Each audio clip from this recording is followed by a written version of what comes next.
And they would come really close. And she said there would be so many of them. And they are talking between themselves. And the talk, it goes louder and louder. And the more deeper you go into your sleep, the louder it gets around you.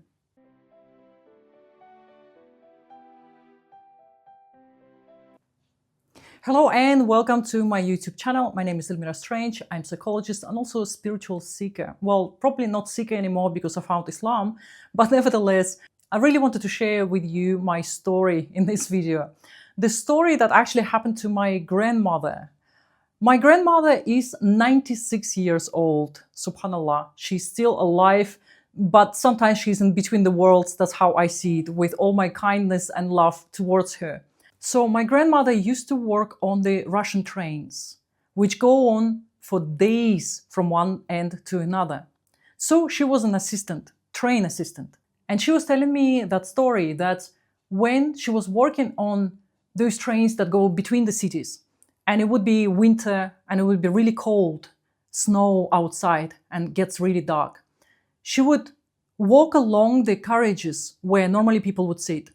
Especially in those trains which are between the cities, there is no sleeping beds, there is only benches, like wooden benches. And in winter, some people, especially in the evening, during the week, some of these trains would be pretty empty. There would be nobody there in some carriages, just nobody. Nobody goes outside of the city in winter. Because normally in Russia, people tend to have these summer houses which are outside of the cities. So they tend to go in summer and during the daylight, mainly. So she was saying that when she would pass those carriages as an assistant, just seeing if there's anybody needs some help, so she would walk along the carriage, which would be completely empty. And at some point, because it was getting so dark and late, she would just feel sleepy naturally. So she said, I would sit on one of those benches and trying to just get some snooze, a bit of sleep while she's there. In the whole of the train, which consists of 10, 15 carriages, there would be her and train driver, nobody else. That was quite common in that time when she was working. And I have to say that she was working as a train assistant for 35 years. So it was her career, it was her life. So at some point when she would get really sleepy, she would just sit on that bench and she would say that the more she would go deeper into that sleeping state, the more she would become aware that there is something or someone next to her. She didn't know what it was or how to call them. She didn't say entities or anything like that. She would just say some kind of people, women. And they would come really close. And she said there would be so many of them. And they are talking between themselves. And the talk, it goes louder and louder. And the more deeper you go into your sleep, the louder it gets around you. And the curious thing is that at some point, she would try to remember a prayer, trying to kind of ask for divine help, you can say.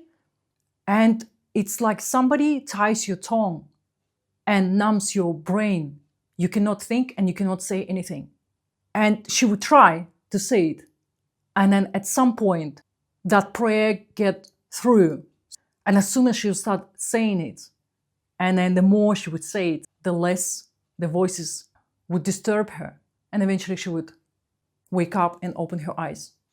And this happened so many times, pretty much almost every time she was on those trains. Those trains that would go from city to city, so it was like countryside outside of the window, and darkness, like night, and only trees and fields, nothing else. No villages, no houses, no cities, nothing. And those disturbances on the train, who were they? Now, from the Islamic perspective, I can say that they were most likely they were genies. But how curious is that in the whole of the situation, only you on that train and the train driver, and outside for miles, there is no one human soul.